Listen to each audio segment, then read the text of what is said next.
cutting through the dim light. Two officers descended the stairs, followed by paramedics. Walter stepped back, letting them take control of the situation, watching as they handcuffed Robert Miller, the man who had believed, like Walter's own father, that breaking children made them stronger. As they led Robert away, Walter caught a glimpse of his face. For a moment, beneath the rage and the alcohol, he saw something else. A flicker of the frightened boy Robert must once have been, learning these same brutal lessons in some other basement, long ago. The recognition didn't bring forgiveness, but it brought understanding. The cycle of abuse was a chain stretching back through generations. Tonight, at least in this house, on this rainy October evening, that chain had finally been broken. Climbing the basement stairs on shaking legs, Walter emerged into a chaos of emergency lights and concerned neighbors. Through the rain, he could see Sophie and Lucas huddled together on Mrs. Peterson's porch, wrapped in blankets, safe at last. And for the first time in decades, Walter Hastings felt the weight of his past begin to lift, replaced by something he had almost forgotten existed: hope. The fluorescent lights of Millbrook General Hospital cast harsh shadows across Sophie and Lucas's faces as they sat in the emergency room's examination area.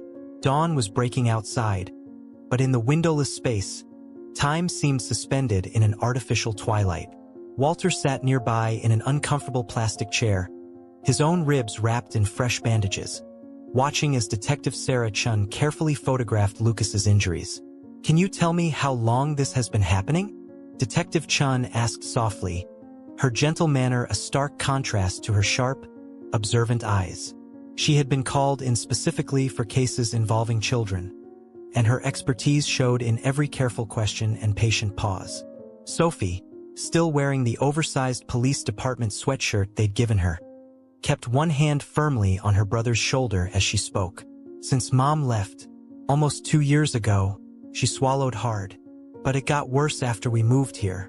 Dad said a fresh start would fix everything, but..." Lucas hadn't spoken since they'd left the basement. The doctor had documented his injuries with clinical precision.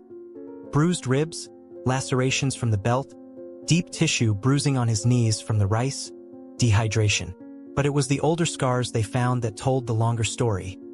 Healed fractures that had never been properly treated, burn marks that had been explained away as accidents.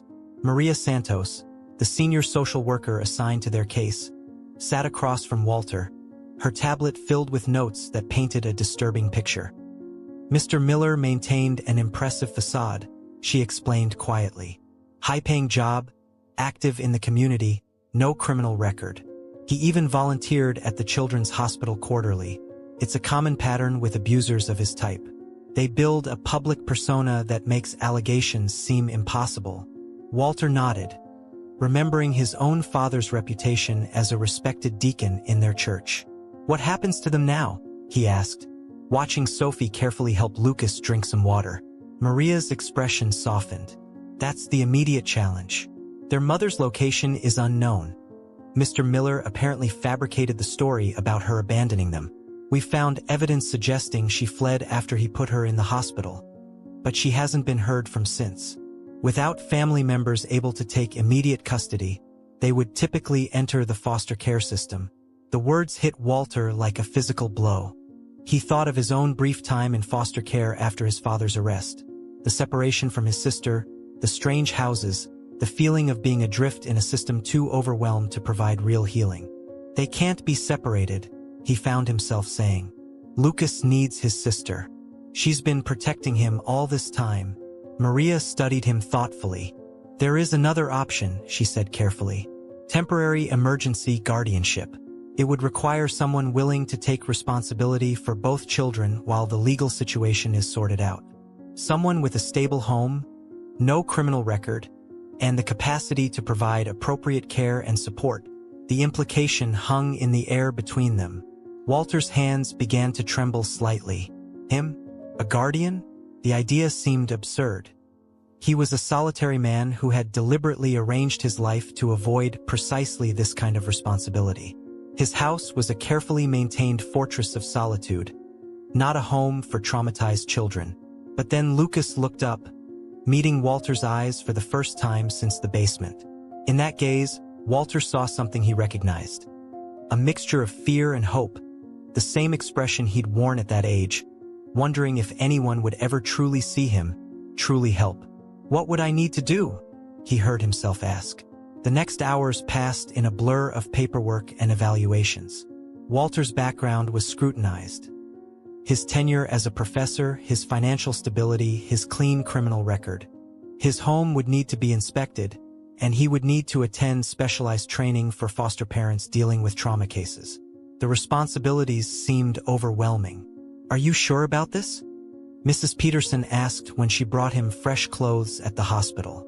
"It's a huge commitment, Walter. These children will need so much." Walter watched Sophie reading softly to Lucas from a book someone had brought, her voice steady despite her exhaustion. "I'm not sure of anything," he admitted, "except that I can't let them disappear into the system. I can't let them face this alone." Detective Chun pulled him aside before she left. "We found evidence on Mr. Miller's computer that suggests he's been embezzling from his company. Combined with the physical abuse charges and photographic evidence, he's looking at significant prison time. The children will be safe from him, but safety from harm, Walter knew, was only the beginning. The harder work would be helping them feel safe enough to heal, to trust, to believe in the possibility of a different kind of life. As evening approached, Maria Santos returned with preliminary guardianship papers. "This is temporary," she explained. 90 days initially, subject to review and extension. You'll have support, trauma counseling for the children, regular check-ins, resources for adapting your home and routine." Walter signed where indicated, his signature steady despite his internal trembling. Sophie watched him with those two wise eyes of hers, still protecting Lucas, still carrying too much on her young shoulders. "I have rules too," she said suddenly, her voice quiet but firm. "We stay together. No locked doors. No dark basements. And," she hesitated, then lifted her chin, "and Lucas gets to keep his art supplies. Dad said they made him weak, but they don't. They help him feel safe." Walter met her gaze, recognizing the strength it took to make demands when life had taught you to expect punishment for speaking up. "Agreed," he said solemnly. "And I have a rule too. In my house, strength isn't measured by how much pain you can take or give. It's measured by how much you can care, how much you can heal." Lucas stirred at this, looking up from his sketch pad where he'd been drawing what appeared to be a garden. "Like your flowers?" he asked, his voice barely a whisper. Walter felt something in his chest crack and warm, like spring sunlight breaking through ice. "Yes," he said softly, "exactly like that. Growing things need care and patience and gentle hands. People do too." The magnitude of what he was undertaking hit him then, the responsibility, the challenge, the complete upheaval of his carefully ordered life. But watching Sophie finally allow herself to lean against his chair, exhaustion overtaking her vigilance, and seeing Lucas add careful strokes of color to his garden drawing, Walter realized that maybe this was what his life had been preparing him for all along. Sometimes, he thought, the best way to heal old wounds is to help others heal theirs. Sometimes, the family you need finds you when you're finally ready to be found. The first week in Walter's house was a careful dance of adjustment and unspoken fears. His study, hastily converted into a bedroom for Lucas, still smelled of old books and leather, though now child-sized clothing hung neatly in the closet where academic journals had once been stored. Sophie occupied the guest room, which she'd examined with military precision before allowing Lucas to step inside, checking windows, locks, and potential escape routes.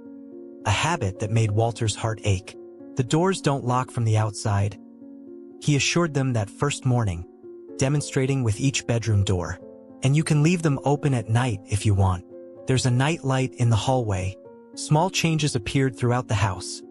2 new toothbrushes in the bathroom, booster steps by the kitchen sink, a stack of children's books on the coffee table. Walter found himself adapting his precise routines to accommodate his young charges, learning to measure time not by his grandfather clock's chimes, but by new rhythms. School drop-offs, lunch preparations, homework sessions. The nightmares started on the 3rd night. Lucas's screams pierced the quiet house at 2 a.m., sending Walter rushing to his room. He found Sophie already there, singing softly to her brother, her own face wet with tears. "He dreams about the basement," she whispered, not meeting Walter's eyes. "About being locked in the dark." Walter nodded, understanding all too well. His own nightmares had returned. Memories he'd thought safely buried now stirred awake by recent events. That night, he sat in the hallway between their rooms until dawn, a silent guardian against the darkness. The breakthrough with Lucas came unexpectedly, through Walter's garden. The boy had been watching from the kitchen window as Walter tended his fall plantings, his small face pressed against the glass. When Walter invited him outside, Lucas approached the flower beds with the caution of a wild animal, ready to bolt at any sudden movement. "Would you like to help me plant these bulbs?" Walter asked, holding out a handful of daffodil bulbs. "They'll sleep all winter and surprise us with flowers in spring." Lucas's hands trembled as he took a bulb, but his touch was gentle. Together, they dug small holes in the soft earth, Walter explaining how the bulbs needed to be placed just so, how they required patience and care to grow properly. "Like people?" Lucas asked suddenly, his voice barely above a whisper. Walter's hands stilled in the dirt. "Yes," he answered carefully. "Exactly like people. Sometimes the most beautiful things need time and gentleness to grow strong." After that, the garden became their shared sanctuary. Lucas would spend hours helping Walter tend the plants, gradually beginning to speak more, asking questions about each flower, each tool. He started bringing his sketchbook outside, filling pages with detailed drawings of blooming chrysanthemums and late roses. Sophie's trust came more slowly, built in quiet moments and careful observations. She watched Walter like a hawk, noting how he never raised his voice, how he telegraphed his movements clearly, how he asked permission before entering their spaces. She maintained her protective stance over Lucas but gradually began to show small signs of relaxing her vigilance. The first time she fell asleep on the living room couch while reading, Walter covered her with a blanket and retreated quietly, recognizing the profound trust in that moment of vulnerability. The next morning, she made them all toast for breakfast, slightly burned but offered with shy pride. Their trauma counselor, Dr. Sarah Martinez, came twice a week, meeting with each child individually and then together. She helped Walter understand the complexity of their healing process. "They're testing you," she explained during one of their consultation sessions. "Every kind act, every gentle response to a mistake, every fulfilled promise. These are all building blocks of trust. But they're also waiting for the other shoe to drop, for the mask to fall away." Walter understood this intimately. "Like I did at their age," he acknowledged. "Always watching, always waiting for the moment when kindness turned to cruelty." Dr. Martinez nodded. "The fact that you understand this from personal experience can be a powerful tool for connection. But it also means you need to be mindful of your own triggers and healing process." She was right. Walter found himself confronting his own past trauma as he helped the children navigate theirs. Each time Lucas flinched at a sudden movement, each time Sophie checked the locks before bed, he remembered doing the same things, feeling the same fears. But there were moments of progress that made his heart swell. Like when Lucas left his first drawing on Walter's nightstand, a careful sketch of the garden with 3 figures tending it together. Or when Sophie finally asked for help with her math homework instead of struggling alone, trusting that mistakes wouldn't be met with punishment. The house itself seemed to transform, warming to the presence of children. The silence that had once felt protective now gave way to the sounds of life. Cartoon shows on Saturday mornings, the scrape of chairs at mealtimes, muffled giggles during bedtime stories. One evening, about 3 weeks after they'd moved in, Walter was preparing dinner when he heard something extraordinary. Laughter. Real, unguarded laughter. Following the sound to the living room, he found Sophie and Lucas building an elaborate fort out of couch cushions and blankets, their faces flushed with genuine joy. They froze when they noticed him, old fears flickering across their faces. But Walter simply smiled and asked, "Would you like some pillows from the guest room for structural support?" The relief in their eyes made his throat tight. That night, they all ate dinner in the fort, breaking Walter's long-standing rule about food in the living room. As they sat cross-legged on blankets, sharing stories and pizza. He realized that some rules were meant to be broken, especially in service of healing. Later, helping Sophie wash dishes, Lucas had been appointed official dryer. Walter caught her watching him with a thoughtful expression. "You understand, don't you?" she asked suddenly. "About before. About him."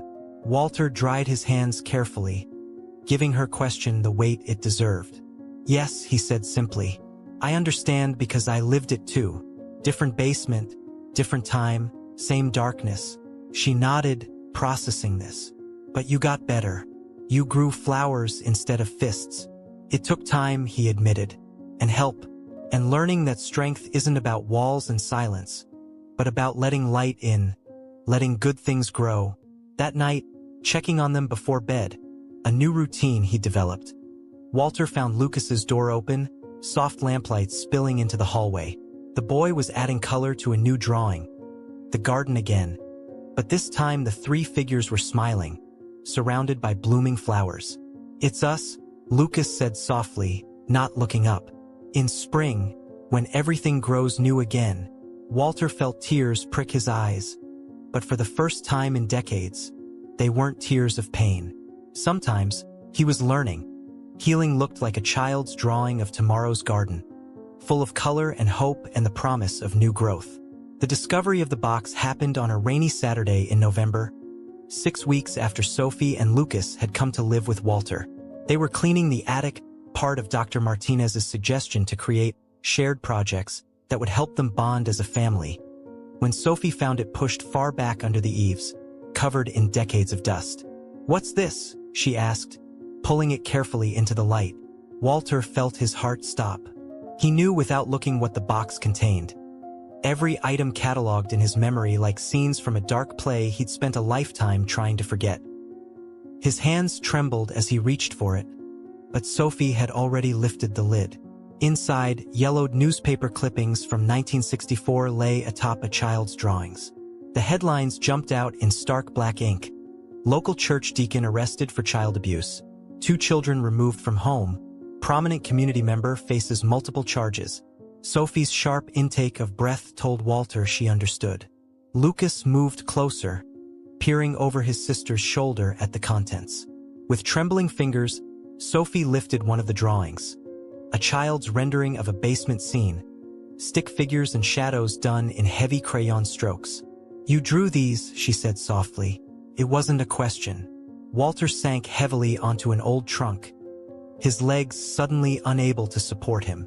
"I was 10, he said, his voice rough with memory. "The same age you are now, Lucas." The boy moved closer, studying the drawing with the eye of someone who understood the language of art as therapy.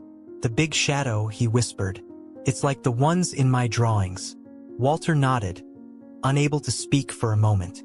Then he reached into the box and pulled out an envelope, sealed but never sent. The address written in a child's careful hand. "To Anna Hastings, Cedar Grove Children's Home." "My sister," he explained, turning the envelope over in his hands. "They separated us after it was over. I wrote her this letter, but I was too scared to send it. Afraid of what I might say, of what she might think of me for not protecting her better." Sophie's hand found his, small fingers squeezing with surprising strength. "Did you ever see her again?" "No." The word felt like glass in his throat. "She was adopted by a family in California. I went through 5 foster homes before aging out of the system. By then," he swallowed hard. "By then, the walls I'd built were too high." Lucas sat cross-legged on the dusty floor, pulling his sketchbook from his ever-present backpack.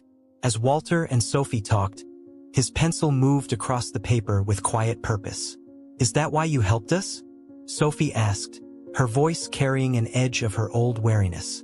"Because of her? Because you couldn't help her?" Walter considered this, looking at the letter he'd never had the courage to send. "Partly," he admitted, "but also because when I heard Lucas in that basement, when I saw you standing on my porch in the rain, I realized something. I'd spent so long hiding from my past, building this quiet, safe life, that I'd forgotten what safety is really for." "What do you mean?" Sophie's question was barely a whisper. Safety isn't just about walls and locks and routines, Walter said, finding the words as they came. Real safety is having the strength to help others when they need it. It's using what you've learned from pain to prevent more pain. He gestured at the garden visible through the attic window. It's like the thorns on a rose bush. They exist not just to protect, but to create a safe space for something beautiful to grow. Lucas looked up from his drawing then, tears tracking silently down his cheeks. Without a word, he turned his sketchbook around. On the page, he'd drawn two houses side by side. In one, dark shadows loomed over small, huddled figures. In the other, light streamed through windows onto three people tending a garden. But what caught Walter's breath was the third element. A bridge between the houses, made of books and flowers and helping hands.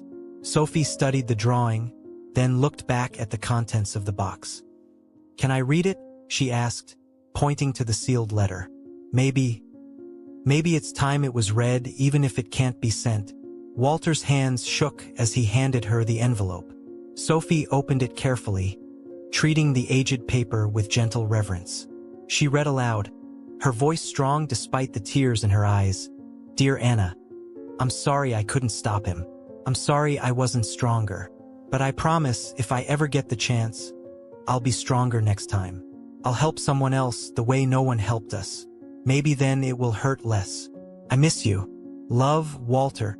The attic fell silent except for the sound of rain on the roof and Lucas's pencil, still moving across paper. Finally, Sophie spoke again, her voice thick with emotion but determined. "You kept your promise," she said. "You helped us. You were stronger." Walter felt something break inside him. Not the shattering kind of break, but the kind that lets light through, like a seed breaking free of its shell to reach for the sun. Lucas held out his sketchbook again. He'd added to the drawing. On the bridge between the houses, he'd drawn a fourth figure, a little girl with long dark hair like Sophie's, walking toward the light. "That's Anna," he said softly. "She's not lost anymore. She's part of the story now." Walter stared at the drawing, seeing in Lucas's art what he'd never been able to express in words. The way past and present flowed together. The way healing happened not in straight lines but in circles. The way helping others could heal old wounds. "Maybe," Sophie said thoughtfully, "we could try to find her. Not to change anything or fix the past, but just to let her know. To let her know her brother kept his promise." Walter looked at these two children who had somehow become his family, who understood both his pain and his redemption. "Maybe we could," he said softly. Together, that evening, they carefully packed away the old box, but not back under the eaves.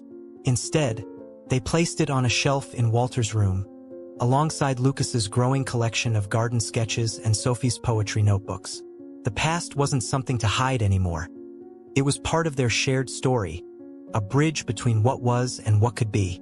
As they headed downstairs for dinner, Walter paused in the doorway, looking back at the shelf. The afternoon light caught the edge of Lucas's latest drawing, making the bridge between the houses seem to glow. Sometimes, he realized, the heaviest boxes held not just pain, but also the seeds of healing, waiting for the right moment to grow. December arrived in Millbrook with the first dusting of snow, transforming Walter's garden into a landscape of white-capped stems and crystalline branches.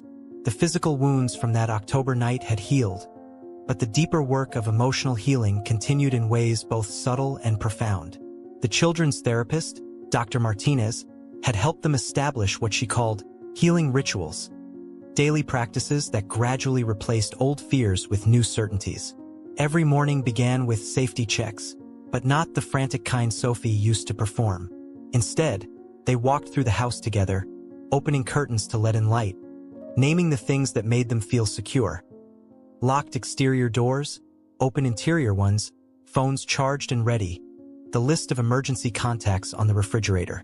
"It's not about being afraid anymore," Sophie explained to Mrs. Peterson one morning as they worked together planting indoor bulbs for winter blooming. "It's about knowing we have control over our space, that we can make choices about what makes us feel safe."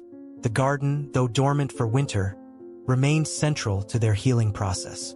Walter taught them about winter preparation, how plants needed periods of rest, how bulbs buried in dark earth would eventually push toward light, how even bare branches held the promise of spring blooms. Like us, Lucas said one day, carefully spreading mulch around the dormant rose bushes. We're not broken. We're just waiting to bloom again. The comment brought tears to Walter's eyes, but he kept working, letting Lucas lead their quiet garden ritual.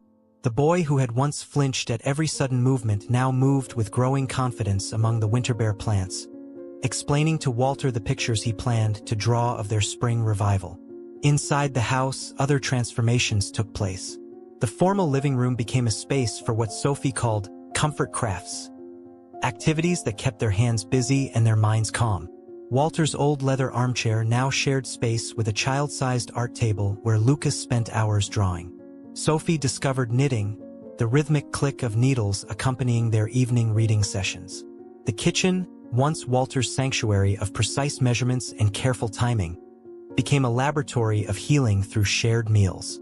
Lucas, it turned out, had a natural talent for baking, approaching recipes with the same careful attention he gave to his art.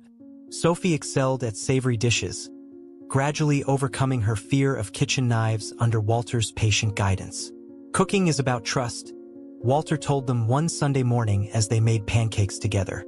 Trust in the process, trust in each other, trust that mistakes can be fixed. When Lucas accidentally spilled flour all over the counter, Walter simply handed him a cloth and helped clean up, showing through actions what words alone couldn't convey. That accidents didn't lead to punishment here. Their academic progress reflected their emotional healing. Lucas's art teacher reported a dramatic shift in his drawings, the dark, cramped spaces giving way to open landscapes and bright colors. Sophie's English essays, once filled with themes of imprisonment and escape, began exploring ideas of growth and transformation. But healing wasn't linear. There were still difficult days, moments when past trauma cast long shadows over present peace. Lucas still had nightmares that sent him seeking refuge in Sophie's room. Sophie still struggled with hypervigilance, especially around adult men who reminded her of her father. One particularly challenging day came when they received news that Robert Miller had pleaded guilty to multiple charges, accepting a plea deal that would keep him in prison for at least 15 years. The children's reaction surprised Walter. Instead of relief, they experienced a complex mix of emotions that manifested in various ways. Sophie spent hours aggressively cleaning her room, a behavior Dr. Martinez explained as an attempt to establish control. Lucas stopped speaking entirely for 2 days, communicating only through his drawings. Walter found himself returning to his own childhood coping mechanisms, checking locks repeatedly, struggling to sleep. But they faced these challenges together, developing new strategies for helping each other through dark moments. They created what Lucas called their comfort cave, a blanket fort in the living room that became their refuge during difficult times. Inside, they would share stories, draw pictures, or simply sit in companionable silence, understanding that healing sometimes meant just being present for each other. The neighborhood, which had once whispered about the Miller children in concerned tones, now played a vital role in their recovery. Mrs. Peterson became a regular presence, teaching Sophie how to bake her famous snickerdoodles and praising Lucas's artistic progress. The local librarian set aside new art books for Lucas and poetry collections for Sophie. Even the mail carrier learned to announce his presence clearly before approaching the house, understanding the children's need for predictability. Walter found himself healing alongside them, confronting his own past trauma as he helped them navigate theirs. He started attending a support group for adult survivors of child abuse, sharing his story for the first time in decades. The experience was both terrifying and liberating, much like the day he decided to help 2 frightened children on a rainy night. One evening, as winter settled deeply over Millbrook, Walter found Sophie sitting in the sunroom, watching the snow fall. She was working on a knitting project, a scarf in shades of green and blue that reminded him of spring gardens. "I used to think healing meant forgetting," she said without preamble, her needles moving steadily. "But it's not about forgetting, is it? It's about growing something new from the broken places." Walter sat beside her, watching the snow transform their garden into a blank canvas waiting for spring's colors. "Yes," he agreed softly, And sometimes the strongest things grow from the deepest wounds. Lucas appeared then, carrying his sketchbook and a mug of hot chocolate topped with the mini marshmallows that had become his signature touch. He settled on the floor between them, opening to a fresh page. "I'm drawing our garden again," he announced, his pencil moving with sure strokes. "But this time I'm drawing it in all the seasons at once, to show how it's always changing but always ours." As the snow fell outside and the grandfather clock chimed softly in the background, the three of them sat together in comfortable silence, each working on their own form of creation. Sophie's knitting, Lucas's drawing, Walter's quiet presence. They were learning, day by day, that healing wasn't just about mending what was broken, but about building something new from the pieces. The day of the final adoption hearing dawned bright and clear, early spring sunlight streaming through the windows of the Millbrook County Courthouse. Walter adjusted his tie for the third time, his fingers trembling slightly as Sophie helped straighten it. Lucas stood nearby, clutching his newest sketchbook, the one he'd designated specifically for this day. "Are you nervous?" Sophie asked, smoothing Walter's collar with practiced care. At 13 now, her movements carried a gentle confidence that had gradually replaced her defensive alertness. "Terrified," Walter admitted with a small smile, "but the good kind of terrified. Like watching a flower about to bloom." The past 18 months had transformed them all. The temporary guardianship had extended naturally as they grew from 3 wounded individuals into something more. A family bound not by blood but by shared healing, shared understanding, and shared love. The courtroom itself was less intimidating than they'd feared. Judge Patricia Martinez, no relation to their therapist, though they'd all smiled at the coincidence, had arranged for a private hearing, understanding their need for a quiet, controlled environment. Mrs. Peterson sat in the gallery, along with Dr. Martinez and a small group of supporters who had become part of their extended family. As they waited for the proceedings to begin, Walter reflected on the journey that had brought them here. The day they'd finally located Anna through a private investigator, living in San Francisco, a child psychologist specializing in trauma recovery. The tearful phone call where decades of silence had broken into hours of conversation. Her upcoming visit planned for the summer, bringing with her Walter's niece and nephew whom he'd never met. Sophie's voice brought him back to the present moment. She was reading the poem she'd written for the occasion, her clear voice carrying through the quiet courtroom. "We were winter-broken seeds, buried in darkness deep, until gentle hands and patient care showed us how to grow, how to dare to reach for light, to learn to bloom. In a garden where love made room for healing slow, steady art." As family grew within each heart, Lucas added his contribution next, a series of drawings showing their transformation. The first showed 3 separate figures surrounded by shadows. The middle drawings captured moments of their journey, tending the garden together, building blanket forts, sharing meals, weathering storms. The final image showed them as they were now, intertwined like vines in a garden, supporting each other's growth. Judge Martinez reviewed their case with careful attention, noting the reports from Dr. Martinez about their collective progress, the glowing recommendations from teachers and neighbors, and most importantly, the clear bond that had formed between them. "Mr. Hastings," she said, looking over her glasses at Walter, "when you first petitioned for temporary guardianship, you wrote that you were uniquely qualified to understand these children's needs. Would you say that's still true?" Walter looked at Sophie and Lucas, seeing in them reflections of his own journey from darkness to light. "Yes, Your Honor," he answered, "but not just because I understand their pain. I understand their strength, their capacity for joy, their ability to grow despite, or perhaps because of what they've endured. They've taught me as much about healing as I've taught them." The judge nodded, a small smile playing at her lips. "And children, do you have anything you'd like to say?" Lucas, who once went days without speaking, stepped forward first. "He shows us how to grow things," he said simply. "Not just flowers, but hope and trust and love. He makes the nightmares smaller and the good dreams bigger." Sophie's response was equally direct. "He taught us that family isn't about who you're born to, but who helps you bloom." The formal pronouncement of adoption was met with quiet tears and tight hugs.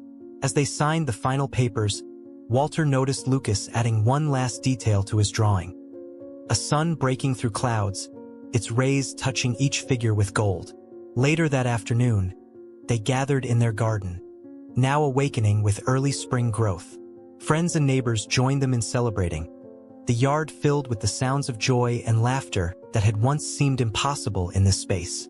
Walter watched as Sophie helped Lucas set up his art display, a chronological series of drawings showing their garden through the seasons, ending with today's scene. Each image captured not just the physical changes in the landscape, but the emotional growth of its tenders. Mrs. Peterson approached, carrying a special gift, 3 small bronze garden markers. Each bore a name: Walter's Healing Garden, Sophie's Hope Garden, Lucas's Dream Garden, together forming the borders of their shared space. As the sun began to set, the 3 of them slipped away from the party for a quiet moment together. They stood by the rose bushes that had just begun to bud, promise of summer glory written in every tiny green leaf. "I have something for you both," Walter said, pulling 2 small boxes from his pocket. Inside each was a key on a garden-themed keychain. Not just house keys, though they are that too. These are symbols of our promise to each other.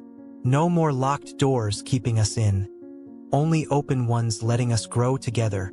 Sophie's fingers traced the key's surface, her eyes bright with tears. From the basement to the garden, she whispered, referencing a phrase that had become their family motto. Lucas opened his sketchbook to a fresh page, already beginning to capture this moment. "Can we plant something special?" he asked. "Something to mark today?" Walter nodded, reaching for 3 small rose bushes he'd been nurturing in the greenhouse, a variety known for its resilience and stunning blooms. "These are called New Dawn roses," he explained. "They're known for growing strong even in difficult conditions." Together, they planted the roses as the party continued around them, each taking turns with the shovel, each adding their own wishes to the soil. These roses would bloom in shades of pink and gold, their fragrance a reminder of this day, their thorns a reminder of their strength, their blooms a testament to their transformation. As twilight softened the garden's edges, Walter looked at his children. Officially, legally, and in every way that mattered, his children, and saw in their faces the same hope he'd finally found in himself. They were no longer defined by the basements of their past, but by the gardens of their future. Sophie took his hand, Lucas leaned against his side, and together they watched the first stars appear above their garden. They were still healing, still growing, still learning, but they were doing it together, in a space they had created, in a family they had chosen, in a love they had built from the broken pieces of their past. And in the gentle spring evening, surrounded by new life and possibility, they were, at last, completely and undeniably home.